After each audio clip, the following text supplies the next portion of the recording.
En un acantilado con vistas al río Hudson en Irvington, Nueva York, donde las grandes propiedades de la aristocracia industrial blanca estadounidense bordeaban la costa como perlas en un collar de privilegios, se alza una mansión que nunca debió existir. Una villa renacentista italiana de 34 habitaciones construida con piedra caliza y estuco de Indiana que representa uno de los actos más audaces de desafío arquitectónico en la historia estadounidense, ya que Villa Lewaro fue construida en 1918 por Madam C.J. Walker, una mujer negra que nació como Sarah Breedlove en 1867 en una plantación de algodón de Louisiana, de padres que habían sido esclavizados, que había trabajado como lavandera ganando apenas $1 al día, que había sufrido pobreza, abusos y pérdidas que habrían aplastado a la mayoría de las personas, pero que, a través de pura voluntad y genio empresarial, construyó un imperio de cosméticos que la convirtió en la mujer más rica hecha a sí misma de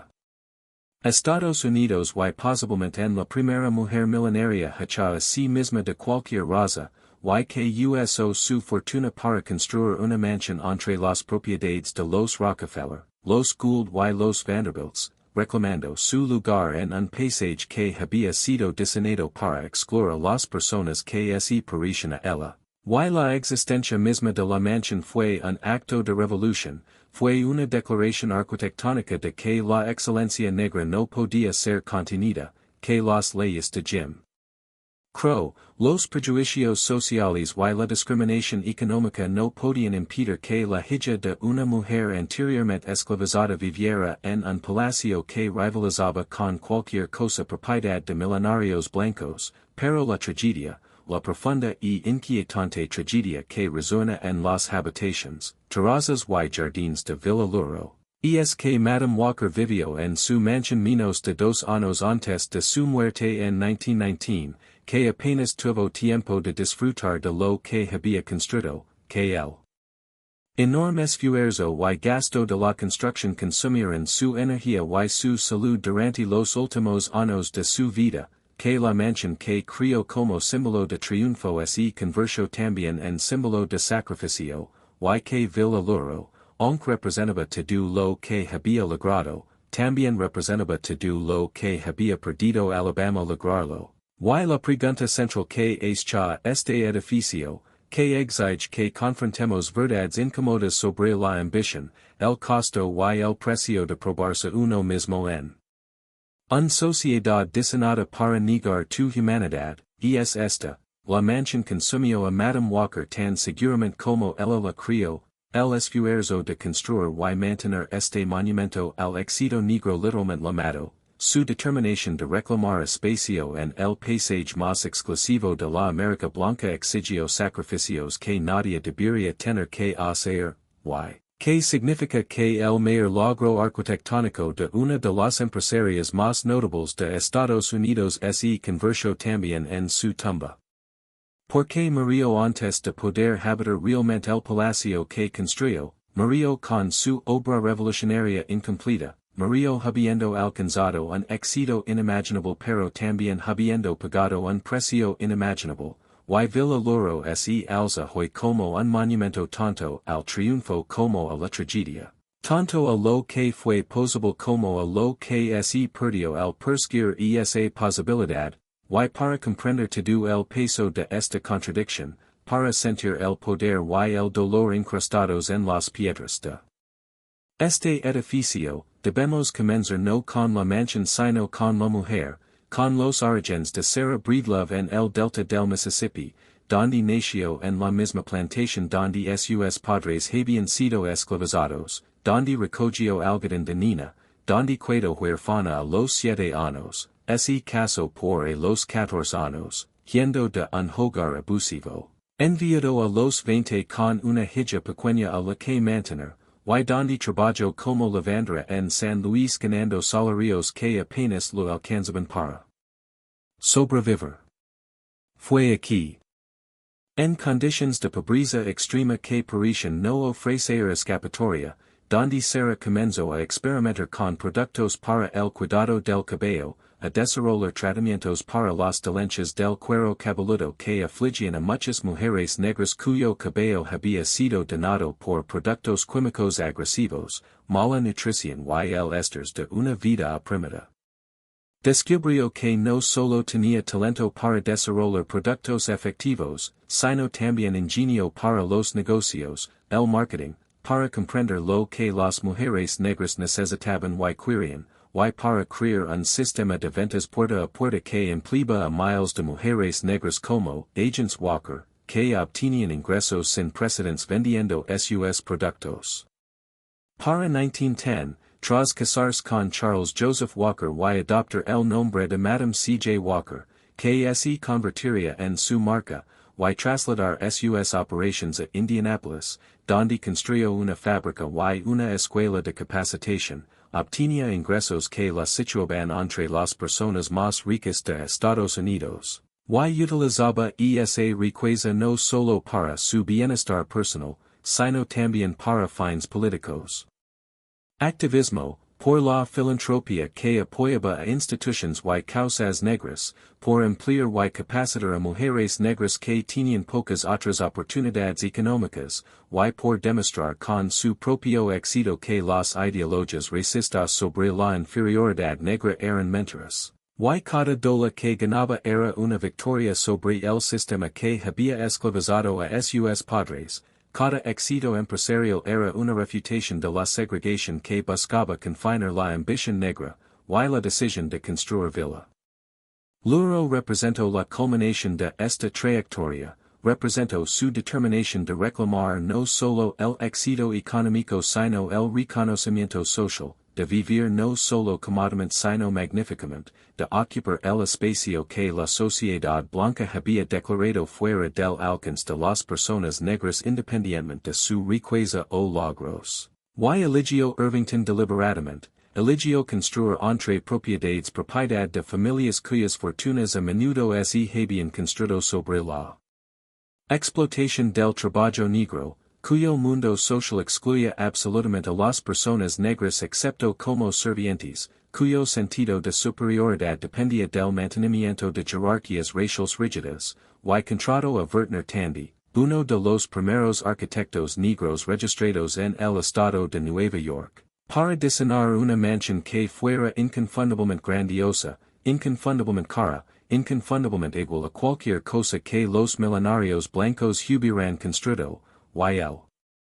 resultado fue Villa Lewaro, nombrada usando sílabas del nombre de su hija Lilia Walker Robinson, una villa italiana de 34 habitaciones con sala de música, biblioteca y invernadero, con piano y órgano de pan de oro, con muebles, pinturas y esculturas Louis XVI, con terrazas con vistas al Hudson y jardines formales diseñados por arquitectos paisajistas, con cada detalle elegido para comunicar riqueza, gusto y sofisticación cultural, y el proceso de construcción en sí mismo fue una declaración, un acto de reclamar espacio, una insistencia en que ella tenía tanto derecho a este paisaje como cualquier Rockefeller o Vanderbilt, y los vecinos blancos estaban horrorizados, hicieron explícito su racismo en quejas y ostracismo social, dejaron claro que no importaba su rica se volviera, nunca sería aceptada, que la línea de color era un límite que su dinero no podía cruzar, y esto debe haber dolido, debe haber sido una profunda decepción para una mujer que había logrado tanto y a quien le dicen que el logro no significaba nada frente al prejuicio racial, pero se negó a retroceder, se negó a reconocer que cualquiera tenía derecho a determinar dónde podía vivir, y se mudó a Villa Lewaro en 1918 y comenzó a entrenar, organizando fiestas para intelectuals, activistas y artistas negros, creando un salón donde se reunían las figuras del Renacimiento de Harlem. Usando su mansión como espacio para la organización política y la celebración cultural, y esto fue revolucionario, fue la creación de un espacio social negro en un paisaje diseñado para excluir la presencia negra excepto en roles de servicio, fue la afirmación de que la riqueza, la cultura y la vida intelectual negras merecen reconocimiento y respeto, Y Villa Lewaro se convirtió no solo en su hogar, sino en un símbolo para miles de estadounidenses negros que vieron en ella una prueba de que las barreras raciales podían ser desafiadas, de que el éxito era posible incluso en un sistema diseñado para prevenirlo, de que las personas negras podían crear belleza, lujo y sofisticación cultural que igualaban cualquier cosa que la sociedad blanca produjera, pero el costo de todo esto. El desgaste físico y emocional de construir y mantener Villa Lewaro mientras simultáneamente dirigía su imperio empresarial y realizaba su activismo político y luchaba contra el asalto constante del racismo. Fue inmenso, estaba consumiendo su salud y energía, porque Madam Walker sufría de hipertensión que sus médicos advirtieron que era peligrosa, sufría de dolencias relacionadas con el estrés. Eso reflejaba las cargas imposibles que soportaba, y sus médicos la instruyeron a bajar el ritmo, a descansar, a reducir la presión sobre su organismo. Pero no pudo o no quiso.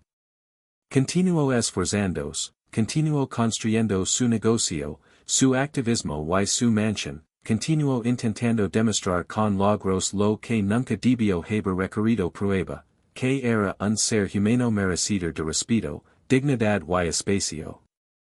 En mayo de 1919, apenas un año después de mudarse a Villa Lewaro, a los 51 años, Madam C.J. Walker murió de insuficiencia renal relacionada con la hipertensión. Murió en su mansión sin apenas haber comenzado a disfrutarla. Murió con tanto por hacer, tantos sueños sin realizar, tantos asuntos pendientes en su labor revolucionaria. Su muerte plantea preguntas angustiosas sobre los costos de la resistencia, sobre el precio de romper barreras, sobre lo que exige quienes luchan contra sistemas diseñados para aplastarlas. Habría vivido Madam Walker más si hubiera aceptado ambiciones más modestas, si no se hubiera esforzado tanto, si no hubiera asumido la carga de construir Villa Lewaro durante sus últimos años. Y la respuesta es que no podemos. Sabemos, pero debemos preguntar, debemos enfrentar la posibilidad de que la mansión que construyó como símbolo de triunfo contribuyó a su muerte, que el esfuerzo de reclamar espacio entre millonarios blancos consumió energía y salud que no podía permitirse gastar, que la determinación de demostrar su igualdad exigió sacrificios que aceleraron su muerte. Y esta es una tragedia no solo personal sino estructural, no solo sobre las decisiones de una mujer, sino sobre lo que la sociedad resiste. Exige de quienes se resisten a ella, sobre cómo la carga de demostrar la propia humanidad, de luchar por el reconocimiento y el respeto que deben darse libremente, extra costos que aquellos que nunca tienen que demostrar su valía no pueden imaginar. Y Villa Lewaro encarna esta tragedia, se erige como un monumento tanto al logro como a la pérdida, tanto a lo que Madam Walker logró como a lo que le costó lograrlo, y después de su muerte, la mansión pasó a su hija Lilia, quien continúa usándola para el entretenimiento y la organización política, pero que también luchó con el enorme gasto de mantener tal propiedad, luchó con los impuestos a la propiedad y los costos de mantenimiento y los desafíos de administrar un palacio durante las dificultades económicas de la década de 1920 y principios de la de 1930, y Lilia murió en 1931, y Villa Lewaro fue vendida, pasó por varios propietarios, sirvió por un tiempo como casa de retiro, cayó en mal estado a medida que los costos de mantenimiento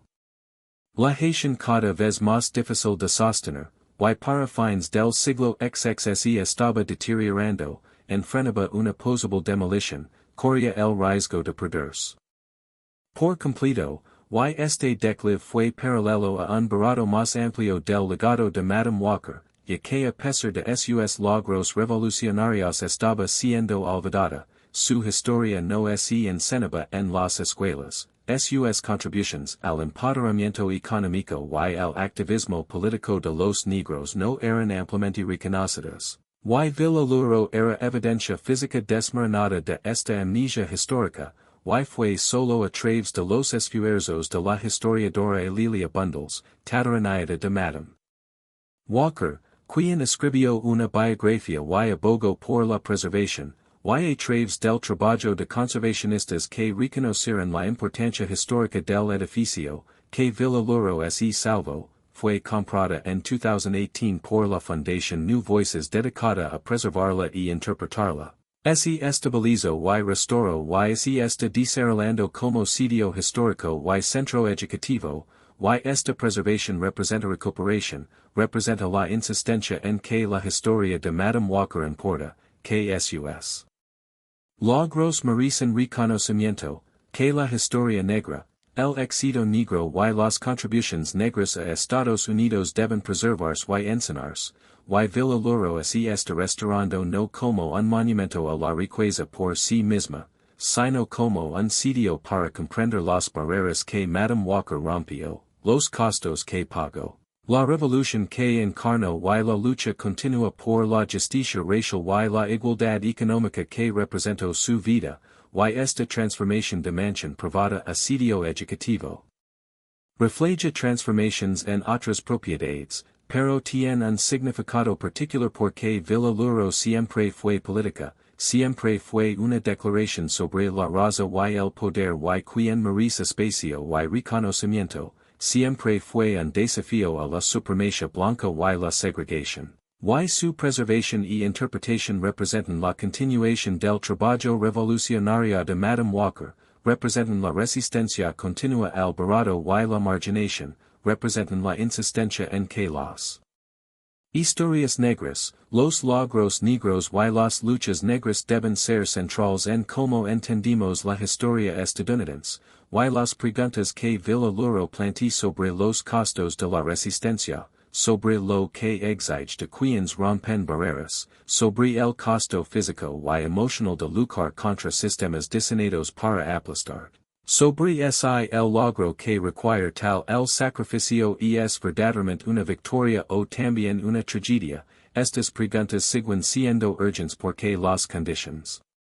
que hicieron necesaria a Villa Lewaro, el racismo, la discriminación, las barreras al avance de los negros, la necesidad de que las personas negras demuestren su humanidad y valor, no han eliminado por completo, han evolucionado pero persisten, continúan cobrando costos a quienes los desafían. Y la interpretación de Villa Lewaro debe lidiar con esta complejidad, debe contar la historia de Madam Walker de maneras que celebran sus logros y al mismo tiempo reconozcan los costos, que reconozcan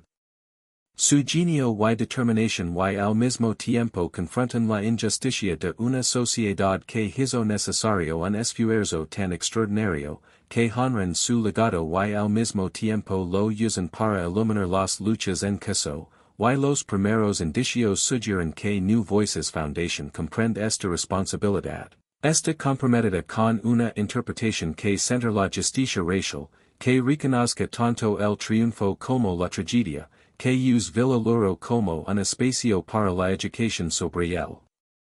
emprendimiento y el activismo y los costos de combatir el racismo, y que reconozca la mansión como un monumento no solo a una mujer sino a todas las personas negras que han luchado contra sistemas diseñados para negar su humanidad y limitar sus posibilidades, y esta interpretación también debe abordar el trabajo invisible que mantenía Villa Lewaro. Las trabajadoras domésticas negras que limpiaban, cocinaban y mantenían la mansión, cuyos nombres en gran medida desconocimos, pero cuyo trabajo era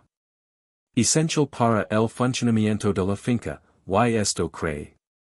una complejidad interesante porque, a diferencia de las fincas de propiedad blanca donde los sirvientes eran trabajadores explotados en un sistema jerárquico, en Villa Lewaro los sirvientes formaban parte de la comunidad negra, eran empleados por una mujer negra que había trabajado en el servicio doméstico, que entendía su trabajo desde dentro y que les pagaba bien según los estándares de la época, y esto complica las narrativas simples sobre la clase y la explotación, sugiere que incluso Cuando Madam Walker desafío las jerarquías raciales, existe dentro de las jerarquías de clase, que su mansión requería trabajo doméstico que reproduce algunas de las desigualdades que había experimentado, y la interpretación honesta debe lidiar con esta complejidad, debe reconocer que las figuras revolucionarias nunca son perfectas. Que desafiar una forma de apreciación no significa automáticamente desafiar todas las formas, y que la historia de Villa Lewaro incluye preguntas sobre la clase y la raza, sobre el trabajo doméstico incluso en hogares de propiedad negra, sobre los límites y las contradicciones del éxito individual. Dentro del sistema capitalista, y estas son preguntas difíciles sin respuestas fáciles, pero hacerlas es necesario para un reconocimiento honesto de la historia, y Villa Lewaro, si interpreta con toda su complejidad, puede convertirse en un espacio donde se exploran estas preguntas, donde los visitantes se ven desafiados a pensar en múltiples formas de desigualdad y como se cruzan, sobre lo que el logro individual puede y no puede lograr, sobre la relación entre el éxito personal y la liberación colectiva, y sobre ese crear espacio para individuos negros de élite dentro de la estructura de clases existente representa progreso o representa una acomodación a un sistema que debería transformarse fundamentalmente, y estas no son meramente preguntas históricas sino que son urgentemente contemporáneas. Están en el centro de los debates en curso dentro de las comunidades negras y los movimientos progresistas más amplios sobre estrategia y objetivos, sobre el objetivo es la inclusión dentro de las estructuras existentes o la transformación de esas estructuras, sobre deberíamos celebrar a los multimillonarios negros como evidencia de progreso o criticarlos como evidencia de que el capitalismo continúa concentrando la riqueza independientemente de la raza, y Villa Lewaro no puede responder a estas preguntas. Pero puede proporcionar un contexto histórico para pensar en ellas, puede mostrar que las tensiones entre el logro individual y la lucha colectiva, entre la acomodación y la resistencia, entre celebrar el éxito dentro del sistema y cuestionar ese sistema, tienen una larga historia, y que la propia Madam Walker encarnó estas tensiones, fue a la vez una revolucionaria desafiante del racismo y una exitosa empresaria dentro del capitalismo. Fue a la vez defensora del cambio sistémico y beneficiaria de las estructuras económicas existentes, fue a la vez víctima de explotación y empleadora de mano de obra doméstica, y comprenderla en toda su complejidad.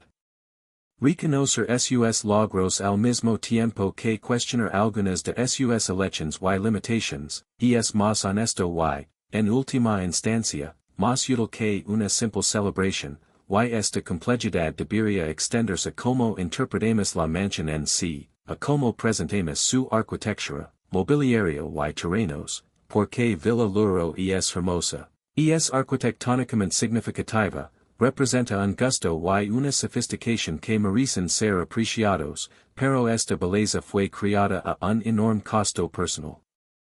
Para Madam Walker, fue construida durante los últimos años de su vida cuando debería haber estado descansando, consumido recursos que podrían haberse utilizado para otros fines y funcionado como lo que ella misma podría haber llamado arquitectura defensiva, una mansión construida no principalmente para el placer, sino como escudo contra los prejuicios, como prueba de valía, como argumento arquitectónico. Contra el racismo, y hay tanto poder como tragedia en esto, tanto triunfo como Dorada en la necesidad de construir un palacio para demostrar humanidad, y los visitantes deberían comprender esta dualidad, debería ver a Villa Lewaro como un logro magnífico y una carga agotadora. Debería reconocer que a pesar de toda su belleza también representó una enorme presión, representó el peso de representar a toda la raza, representó las expectativas aplastantes puestas en aquellos que rompen barreras, y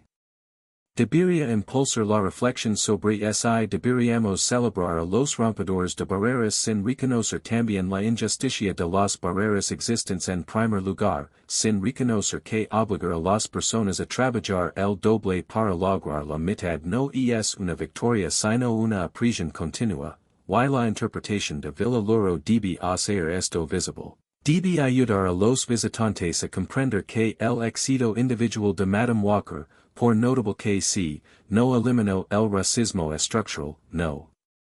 cambió las condiciones que hicieron necesarios sus logros, y que celebrarla sin trabajar para desmantelar los sistemas que Lucho no es realmente honrar su legado, y esto nos leva al significado contemporáneo de Villa Lewaro, a por que este edificio importa ahora, a lo que pueda enseñarnos sobre la riqueza. La raza y el género y las luchas en caso por la justicia y la igualdad, porque Villa Lewaro se encuentra en la intersección de múltiples formas de desigualdad y resistencia, representa el desafío de la mujer negra a el racismo, el sexismo y la exclusión de clase encarnan tanto la posibilidad ideada y las limitaciones de los logros individuales dentro de sistemas opresivos, y serve como recordatorio de que el progreso nunca está completo, que cada generación debe continuar el trabajo, que las barreras que Madam Walker rompió no han quedado rotas, sino que han reconstruido en nuevas formas, y que su visión revolucionaria del empoderamiento económico y el activismo político de los negros sigue siendo urgent y necesaria, y la mansión en sí, preservada y restaurada y desarrollada como un sitio educativo, representa la oportunidad de contar historias más complejas y honestas sobre la historia estadounidense, de centrar las experiencias y los logros de los negros que han sido marginados. De reconocer los costos de la lucha contra el racismo que rara vez se discuten, de explorar las intersecciones de raza, clase y género, de cuestionar las narrativas de éxito individual que oscurecen la desigualdad estructural y de conectar las luchas históricas con los movimientos contemporáneos por la justicia, y Villa Lewaro cumple con este potencial depende de las decisiones que se toman ahora sobre la interpretación y la programación y de quién son las voces que se centran. Sobre el sitio se convierte principalmente en una atracción turística que muestra una hermosa mansión o se convierte en un espacio educativo que desafía a los visitantes a pensar críticamente sobre la historia y sus legados, sobre si celebra a Madam Walker de maneras que son cómodas o de maneras que son desafiantes, y los primeros indicios sugieren un compromiso hacia un enfoque más desafiante, para centrar la justicia racial y la complejidad honesta, pero comprender esto plenamente requerirá un esfuerzo sostenido, recursos y la voluntad de decir verdades difíciles, y requerirá resistir las presiones hacia la simplificación y la celebración que caracterizan gran parte del turismo patrimonial, resistir la tendencia a presentar hermosos edificios sin confrontar adecuadamente lo que representan, resistir el deseo de narrativas cómodas que no desafían las suposiciones de los visitantes en las estructuras de poder contemporáneas, y Villa Lewaro puede resistir estas presiones. Puede convertirse en un espacio para un ajuste cuentas genuino con la historia y sus significados, puede honrar la complejidad de Madam Walker mientras usa su historia para iluminar luchas más amplias, entonces puede servir a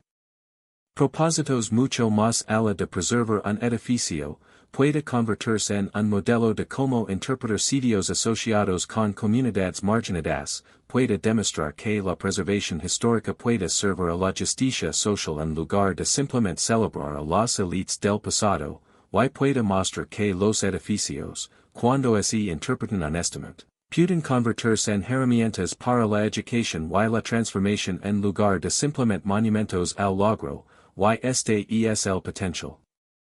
de Villa Lewaro, esto es en lo que puede convertirse, y esta es la razón por la que su preservación y interpretación importan, porque la mansión de granito que consumió a un millonario puede enseñarnos sobre los costos de la resistencia y sobre la lucha continua por la justicia. Y por que el triunfo truncado de Madam C.J. Walker en esa mansión sigue siendo relevante para las luchas contemporáneas contra el racismo y la desigualdad, pues mostro tanto lo que es posible como lo que cuesta, como se pueden romper las barreras y como romperlas puede romper la barrera, como el éxito individual puede desafiar los sistemas y como los sistemas pueden sobrevivir a los desafíos individuals, y Villa Lewaro, erigida en su acantilado con vistas al Hudson, hermosa y inquietante, monumento al triunfo y tumba de la revolución. Representa toda esta complejidad, encarna todas estas contradicciones, exige que asumamos múltiples verdades simultáneamente y se erige finalmente como testimonio de una mujer extraordinaria que se negó a aceptar las limitaciones que el racismo, el sexismo y la pobreza intentaron imponer, que construyó un imperio empresarial, un movimiento político y un monumento arquitectónico, que murió demasiado joven tras haber logrado demasiado a un costo demasiado alto, y cuyo legado nos desafía a continuar el trabajo que ella comenzó, a luchar contra los sistemas que combatió, a cuestionar si el éxito individual dentro de un sistema injusto es suficiente o si debemos buscar la liberación colectiva y la transformación estructural, y a comprender que preservar su mansión no significa solo mantener el edificio, sino mantener su visión revolucionaria, su insistencia en la dignidad, el respeto y el espacio para las personas negras, su compromiso con el empoderamiento económico y el activismo político, su creencia de que las mujeres negras merecen todo lo que pudieran lograr y su determinación de demostrar con su propia vida que ninguna barrera era insuperable. Incluso si superarla lo costaba todo lo que tenía. Y para comprender la importancia arquitectónica completa de Villa Lewaro, para apreciar como el destino de Werther también encarnaba la visión de Madame Walker de reclamar el mismo estatus que los millonarios blancos, debemos examinar los detalles del edificio, debemos observar cómo cada elección de material, estilo y ornamento fue calculada para comunicar riqueza, sophistication y alfabetización cultural, ya que el estilo renacentista italiano no fue una selección accidental, sino una invocación deliberada de la tradición arquitectónica europea que las élites estadounidenses usaban para legitimar su riqueza, era un estilo asociado con los palacios Medici y las villas venecianas, con el dinero antiguo y el refinamiento cultural, y al construir en este estilo. Madame Walker afirmaba que la riqueza negra merecía la misma expresión arquitectónica que la riqueza blanca, que su éxito lo daba derecho a los mismos símbolos de estatus.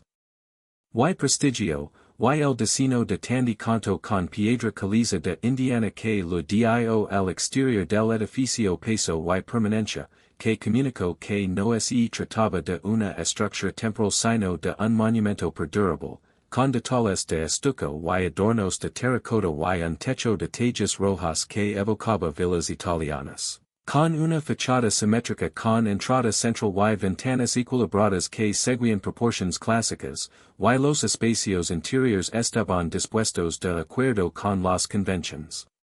de las casas de élite estadounidenses, con un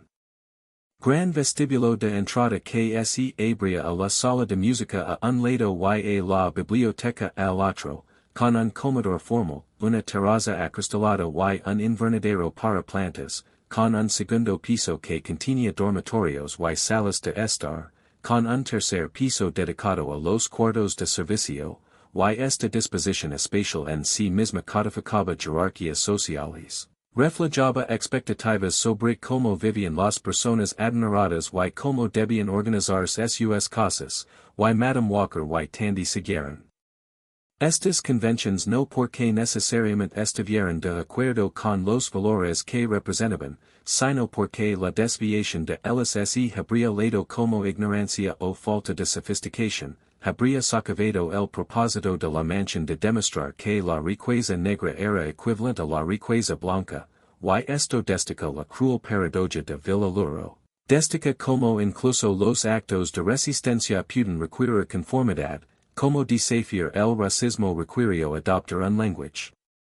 arquitectónico desarrollado por y para las élites blancas, como demostrar la igualdad significaba aceptar estándares y estéticas impuestos por quienes negaban esa igualdad, y hay tanto poder como restricción en esto, tanto agencia como limitación en elegir competir dentro del sistema en lugar de rechazar sus términos por completo. Y los detalles interiores reforzaron esta estrategia de reclamar un estatus igualitario a través de una exhibición equivalente, ya que Madam Walker llenó Villa Lewaro con muebles costosos que demostraban su riqueza y gusto, con sillas y mesas Louis XVI compradas a comerciantes establecidos, con pinturas y esculturas elegidas para sugerir sofisticación cultural, con un órgano de pan de oro que costó miles de dólares y que fue la pieza central de la sala de música donde presentaba presentations, con un fonógrafo Victrola y una extensa colección de discos, con una biblioteca que contenía cientos de libros que incluían obras de autores negros, pero también literatura clásica y bestsellers contemporáneos, y estas posiciones no eran meramente funcionales, sino que estaban cuidadosamente seleccionadas para comunicar mensajes específicos sobre educación, refinamiento y pertenencia a clases cultas. Y los jardines que rodeaban la mansión extendieron este proyecto de crear propiedades equivalentes a las de los vecinos blancos, ya que los arquitectos paisajistas diseñaron jardines en terrazas con plantations ornamentales y senderos, con vistas cuidadosamente enmarcadas para mostrar el río Hudson y las palisades más allá, con espacios para el entretenimiento al aire libre y para caminar contemplativamente. Y estos jardines colocaron a Villa Lewaro dentro de la tradición de las propiedades del río Hudson que se habían desarrollado a lo largo del siglo XIX por industriales y financieros que construyeron residencias de campo donde podían escapar de la ciudad de Nueva York y entretenerse en entornos que mostraban su riqueza a través de la naturaleza controlada, y los jardines de Madam Walker reclamaron su derecho al mismo lujo, la misma relación con el paisaje, la misma capacidad de controlar la naturaleza como telón de fondo para la vida de ocio, y cada detalle de Villa Lewaro, desde la mampostería hasta los jardines, el mobiliario y el nombre en sí. Trabajo para establecer la equivalencia con la riqueza blanca, para insistir en que el logro negro merecía el mismo reconocimiento, y esto fue revolucionario precisamente porque el racismo estadounidense insiste en la desigualdad independientemente del logro, insiste en que las personas negras eran inherentemente inferiores y nunca podrían ser iguales a los blancos sin importar lo que lograran, y la propia existencia de Villa Lewaro refutó esta ideología, demostró a través de la realidad material. La gente negra podía creer y apreciar la belleza y el lujo, podía construir monumentos al éxito que rivalizaban con cualquier cosa creada por la gente blanca, y la mansión funcionaba como un argumento tridimensional contra el racismo, como prueba arquitectónica de que la ideología racista era mentira, y sin embargo, y esta es una complejidad crucial, esta prueba era necesaria solo porque existía el racismo. Este argumento tenía que ser solo porque la supremacía blanca negaba la humanidad negra, y la magnificencia de Villa Lewaro era, por lo tanto un triunfo sobre el racismo como una prueba del poder del racismo, era tanto una victoria como una carga, y la propia Madam Walker parecía comprender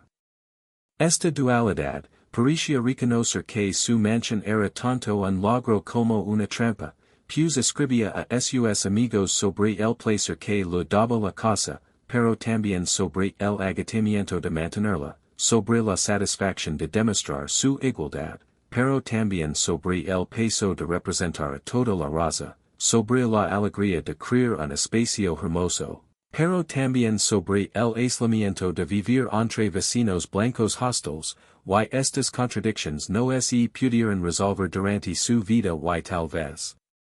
no se pueden resolver incluso ahora, porque mientras persista el racismo, la cuestión de si buscar la inclusión dentro de las estructuras existentes o construir estructuras alternativas sigue siendo controvertida, la cuestión de si el logro individual dentro de un sistema opresivo representa progreso o accommodación sigue siendo objeto de debate. Y Villa Lewaro encarna estas tensions no resueltas, se erige como un monumento a las preguntas que cada generación debe responder de nuevo, y el papel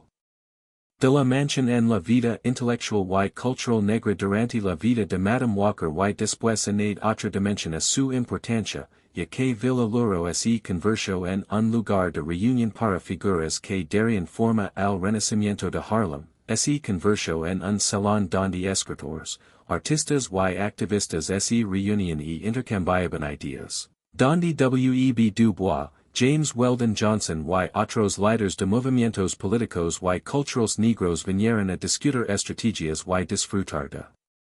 una hospitalidad que pocos otros espacios podían ofrecer, y esta función era central para la visión de Madame Walker para la mansión, no era secundaria a su propósito como símbolo de éxito, sino que era parte integral de ese propósito, porque ella entendía que el logro negro requería no solo éxito individual sino organización colectiva, requería institutions, redes y espacios donde las personas negras pudieran reunirse más allá de la vigilancia y el control blancos, y Villa Lewaro proporcionó.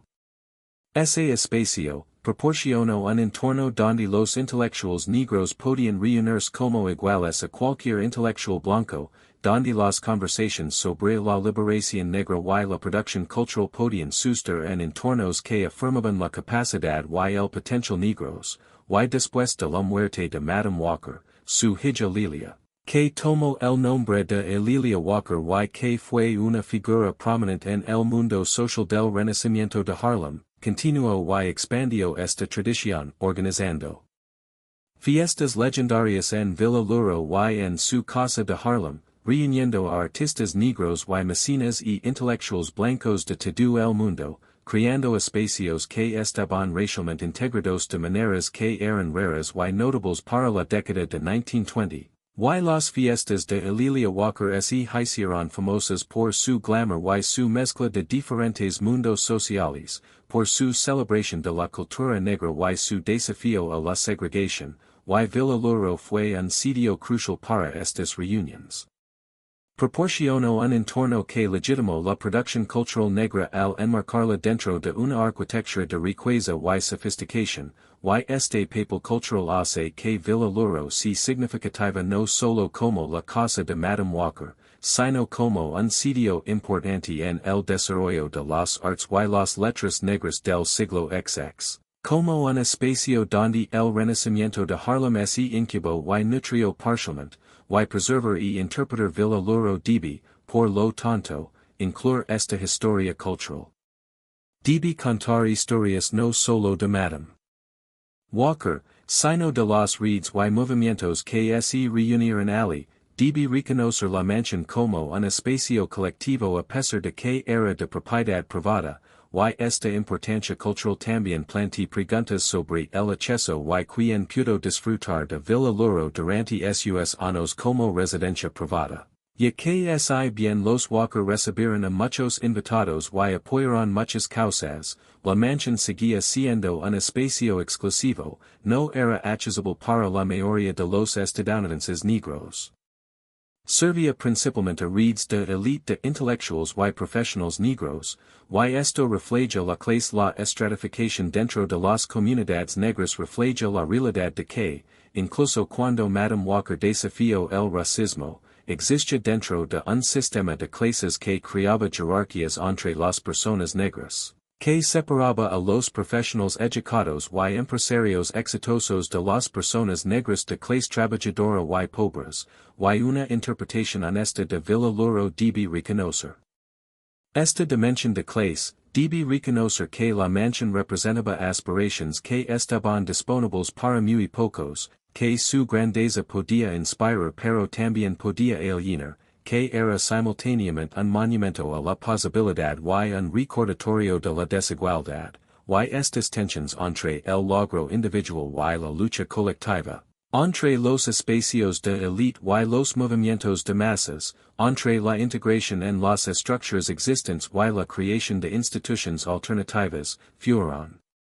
centrales en los debates dentro de las comunidades negras a lo largo del siglo XX y siguen siendo centrales hoy en día, y Villa Lewaro puede servir como sitio para explorar estas tensiones, para comprender sus raíces históricas y sus manifestaciones contemporáneas. Para reconocer que las preguntas sobre la estrategia y los objetivos y la relación entre el éxito personal y la liberación colectiva no tienen respuestas simples sino que requieren un diálogo y un debate continuos, y la historia de la mansión después de que la familia Walker la vendiera en la década de 1930 agrega más capas de significado y plantea preguntas adicionales sobre la memoria y la preservación y cuyas historias se cuentan. Por Villa Lewaro pasó por varios propietarios que no estaban conectados con el legado de Madam Walker, que compraron la propiedad por su mérito arquitectónico o su ubicación, pero no por su importancia histórica, y durante estas décadas, la conexión de la mansión con Madam Walker comenzó a desvanecerse de la conciencia pública, comenzó a ser olvidada excepto por los historiadores y los descendientes de la familia Walker, y el edificio en sí se deterioró a medida que los enormes costos de mantener una propiedad tan grande excedían los recursos o la voluntad de inversión de los propietarios, y para fines del siglo XX. Villa Lewaro estaba en grave mal estado, estaba en peligro de ser demolida o de deteriorarse más allá de la posibilidad de restauración, y este declive físico fue paralelo al barato más amplio de Madam Walker de la narrativa histórica estadounidense dominante, ya que a pesar de sus extraordinarios logros, no fue incluida en la mayoría de los libros de texto de historia, no se enseñó sobre ella en las escuelas, no fue reconocida en los monumentos o memorials nacionales, y este barato no fue accidental, sino que fue el resultado de cuyas historias se consideraban importantes, cuyos logros se consideraban dignos de recordar, y la marginación sistemática de la historia negra y las contribuciones negras significaron que incluso figuras tan notables como Madam Walker podían ser olvidadas, y Villa el deterioro de Lewaro fue la manifestación física de este olvido, fue evidencia de cómo la amnesia histórica opera no solo en lo que no enseñamos sino en lo que no preservamos. Y la mansión podría haberse perdido por completo si no fuera por los esfuerzos de Lilia Bundles, tataranieja de Madam Walker, quien se convirtió en historiadora, biógrafa y defensora de la preservación del legado de su antepasada, quien escribió libros que llevaron la historia de Madam Walker a un público más amplio, quien trabajó con conservacionistas y historiadores para documentar la importancia de Villa Lewaro, y quien luchó durante décadas para asegurar que el edificio se salvara y que los logros de Madam Walker fueran reconocidos. Y el trabajo de Bundles representa una forma de rescate histórico, representa la insistencia en que las historias negras importan y deben ser contadas, representa la resistencia al barato que ha afectado a gran parte de la historia negra, y su éxito en crear conciencia sobre Madam Walker y Villa Lewaro contribuyó a un renovado interés en el sitio y, en última instancia, a su compra por parte de New Voices Foundation en 2018, y esta compra marcó un punto de inflexión, un cambio marcado de residencia privada a sitio histórico destinado para la educación pública, marcó el inicio de la preservación y restauración que busca estabilizar el edificio y interpretar su significado, y la visión de New Voices Foundation para Villa Lewaro enfatiza el uso del sitio para contar historias sobre el emprendimiento y el activismo y los costos de combatir el racismo, sobre las contribuciones económicas y políticas de las mujeres negras, sobre el Renacimiento de Harlem y la producción cultural negra, y sobre las luchas en curso por la justicia racial, y este enfoque interpretativo representa las mejores prácticas en la preservación del patrimonio que buscan complicar Narrativas simples, reconocer verdades difíciles, centra las voces de las comunidades marginadas y conectar los sitios históricos con problemas contemporáneos, y realiza plenamente. Este enfoque podría hacer de Villa Lewaro un modelo de cómo interpretar los sitios asociados con la historia negra. Podría demostrar que la preservación puede servir a la educación y la justicia social en lugar de simplemente celebrar el pasado, pero hacer realidad esta visión require recursos sustanciales. Require financiación para la restauración, la interpretación y la programación, require experiencia tanto en preservación histórica como en historia negra y en diseño educativo, require la participación de la comunidad para garantizar que la interpretación satisfaga las necesidades de las comunidades negras y cuenta historias de manera precisa y respetuosa. Y require un compromiso sostenido durante muchos años, ya que transformar una mansión deteriorada en un sitio educativo funcional es una tarea enorme que no se puede lograr de manera rápida o económica. Y existen desafíos más allá de lo físico y financiero, desafíos de cómo contar la historia de Madam Walker de maneras que honren su complejidad, que celebran sus logros sin desinfectar sus limitations, que reconozcan los costos que pagó sin sugerir que esos costos fueron necesarios o justificados, que reconozcan su impacto revolucionario al mismo tiempo que cuestionan el éxito individual dentro del sistema capitalista.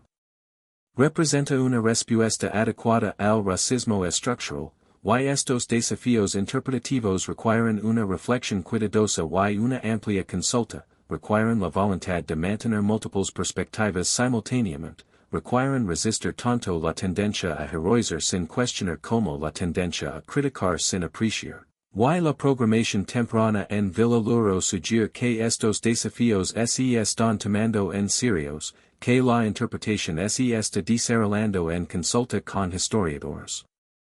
y miembros de la comunidad, que se están incluyendo múltiples voces al contar las historias del sitio, y que el objetivo es genuinamente educativo en lugar de meramente celebratorio, y esto es alentador porque los sitios históricos con demasiada frecuencia se convierten en monumentos al pasado simplificado. Se convierten en lugares donde las personas complejas se reducen a héroes o villanos, donde se ignoran las fuerzas estructurales en favor de narrativas individuales, donde se evitan las preguntas difíciles en preferencia por lo cómodo. Respuestas, y Villa Lewaro puede evitar estos escalos, se puede convertirse en un espacio para un compromiso genuino con la complejidad, la ambigüedad y la lucha continua, entonces puede servir a propósitos mucho más allá de preservar un edificio. Y comparar Villa Lewaro con otros sitios históricos ayuda a iluminar lo que la hace distintiva y lo que su preservación y interpretación pueden aportar al panorama más amplio del patrimonio estadounidense, ya que hay muchos museos de mansiones en Estados Unidos, muchas propiedades construidas por estadounidenses ricos que ahora están abiertas al público, pero relativamente pocas de estas fueron construidas por personas negras, relativamente pocas cuentan historias centradas en experiencias de comunidades marginadas, y la mayoría de los museos de mansiones, incluso aquellos que intentan abordar cuestiones de raza, clase y trabajo, todavía celebran principalmente a las familias ricas que los construyeron, todavía presentan historias de éxito y logros sin confrontar adecuadamente la explotación y la desigualdad que hicieron posible ese éxito, y Villa Lewaro tiene la oportunidad de ser diferente, tiene la oportunidad de centrar en lugar de marginar las cuestiones de raza y racismo. Tiene la oportunidad de contar una historia que no se trata principalmente del éxito individual sino de las barreras estructurales y la lucha colectiva, tiene la oportunidad de usar las mansiones como lente para comprender la historia estadounidense. De maneras que desafían narrativas dominantes, y esta oportunidad existe porque la historia de Madam Walker es inherentemente sobre la resistencia y porque su éxito no puede entenderse al margen del racismo que combatió, no puede celebrar sin confrontar a la sociedad que hizo necesarios sus logros. Y esto distingue a Villa Lewaro de las mansiones construidas por las élites blancas cuyo éxito se presenta típicamente como evidencia del mérito individual en lugar de como producto de ventajas sistémicas. Y el desafío para la interpretación de Villa Lewaro es mantener este filo crítico, resistir las presiones hacia la simplificación celebratoria, insistir en decir verdades complicadas incluso cuando esas verdades son incómodas, y usar el sitio no solo para conmemorar el pasado sino para educar sobre el presente. Para conectar las luchas de Madam Walker con las luchas en curso por la justicia racial, para mostrar continuidades entre el racismo histórico y contemporáneo, para explorar cómo las barreras han evolucionado pero persisten, y inspirar a los visitantes no solo a admirar los logros de Walker sino a comprometerse a continuar el trabajo de desmantelar los sistemas de opresión. Y este tipo de interpretación es difícil, require más que las exhibiciones de museos tradicionales y las visitas guiadas. Require una programación que involucre a los visitantes activamente, que impulse reflexión y diálogo, que conecta el contenido histórico con las propias experiencias y contextos de los visitantes, y que proporciona herramientas para comprender cómo las fuerzas históricas dan forma a las condiciones contemporáneas, y los planes de New Voices Foundation para Villa Lewaro incluyen programas educativos para estudiantes, desarrollo profesional para maestros, programas públicos que exploran el emprendimiento y el activismo, y asociaciones con organizaciones comunitarias. Y estos programas tienen el potencial de hacer del sitio un espacio educativo genuinamente transformador, para llegar a audiencias más allá de los visitantes típicos del museo, para servir a las comunidades negras de maneras que honran el legado de empoderamiento económico y organización política de Madam Walker, y para contribuir a movimientos más amplios por la justicia racial al fundamentar el activismo contemporáneo en la comprensión histórica. Este potencial se realiza depende de muchos factores, incluida la financiación sostenida y el apoyo de la comunidad y la interpretación hábil y la voluntad de asumir riesgos en la programación. Pero se han sentado las bases para que Villa Lewaro se convierta en algo más que un hermoso edificio, para convertirse en un sitio vivo que continúa el trabajo revolucionario de Madam Walker, y la pregunta fundamental que Villa Lewaro nos plantea a los estadounidenses contemporáneos que lidian con el racismo persistente y la creciente desigualdad y las luchas continuas por la justicia, es que lo debemos a personas como Madam Walker que rompieron barreras a un enorme costo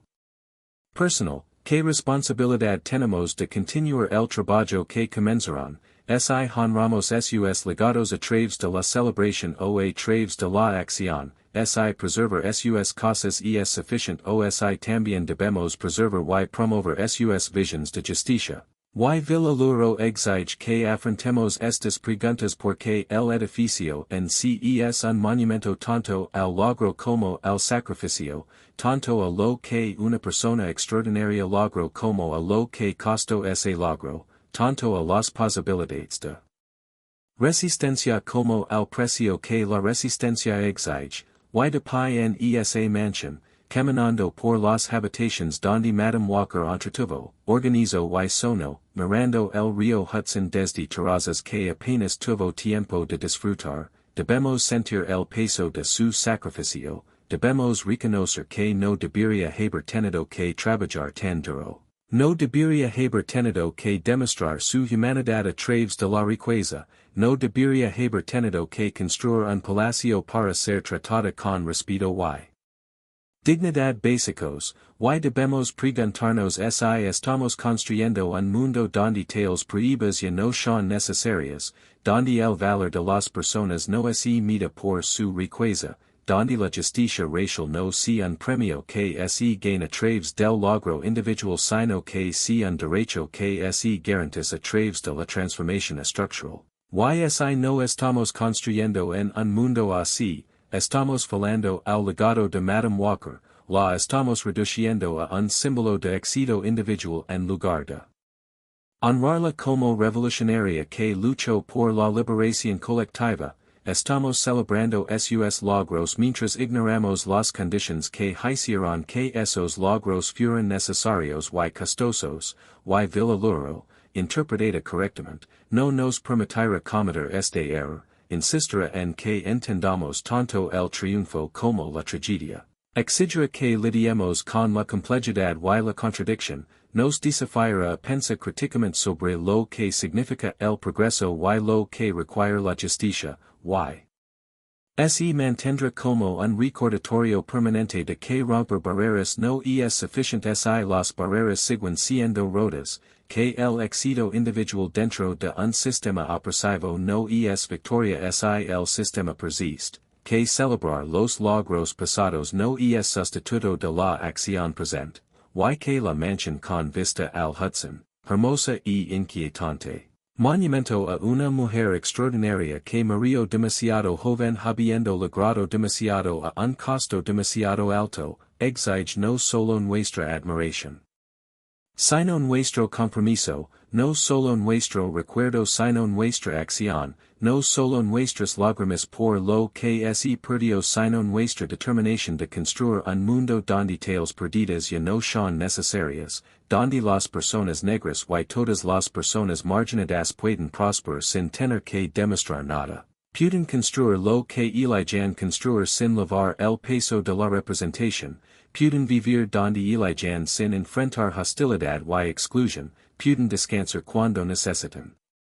descansar sin sentir que deben esforzarse constantemente para justificar su existencia, y donde las mansiones, se